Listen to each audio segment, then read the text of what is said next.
শিক্ষার ৮টি প্রকল্পের কাজের গতি একদমই কম। 4টি প্রকল্পের মেয়াদ শেষ হলেও এখনও শেষ হয়নি কাজ। মাধ্যমিক ও উচ্চ শিক্ষা অধিদপ্তর বলছে, প্রকল্পের কাজের গতি বাড়াতে এরই মধ্যে নির্দেশ দেওয়া হয়েছে।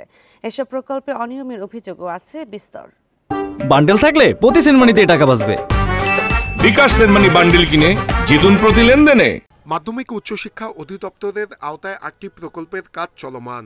এসব প্রকল্প বছরের পর বছর চললেও কাজের অগ্রগতি একদমই কম।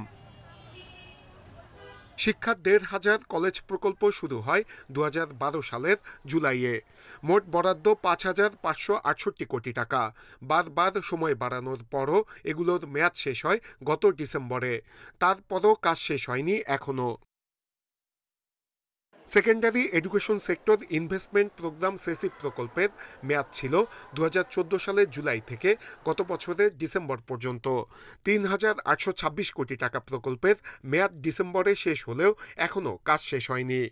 রাজধানীর পার্শ্ববর্তী এলাকায় 10টি সরকারি মাধ্যমিক বিদ্যালয় স্থাপন প্রকল্পের মেয়াদ শেষ হলেও এখনও শেষ হয়নি কাজ। এরকম প্রায় সবগুলো প্রকল্পের কাজের গতি মন্থর। সেই সঙ্গে অনেক প্রকল্পের বিরুদ্ধে নানা অনিয়মের অভিযোগও আছে। এমনকি অনিয়মের প্রমাণ পাওয়ার পরও তেমন কোনো ব্যবস্থা নেওয়া হয়নি বলছেন শিক্ষা গবেষকরা। এই প্রকল্পগুলো যেভাবে চলছে, এইভাবে প্রকল্প চললে যেটা হবে কি, ওই যে বললাম যে কিছু মানুষ উপকৃত হবে, ব্যক্তি স্বার্থ লাভ হবে, কিন্তু সামষ্টিক যেই স্বার্থ, যেই ফল, সেই ফল পেতে আমাদের খুব কষ্ট হবে। মাধ্যমিক ও উচ্চশিক্ষা অধিদপ্তর বলছে, 4টি প্রকল্পের মেয়াদ 1 বছর বাড়ানোর প্রস্তাব দেয়া হয়েছে।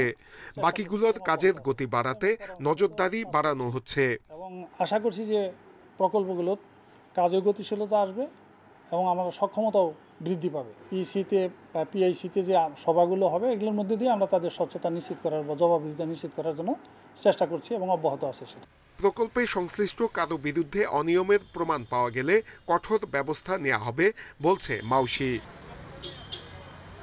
নূরে আলম, ইন্ডিপেন্ডেন্ট নিউজ, ঢাকা।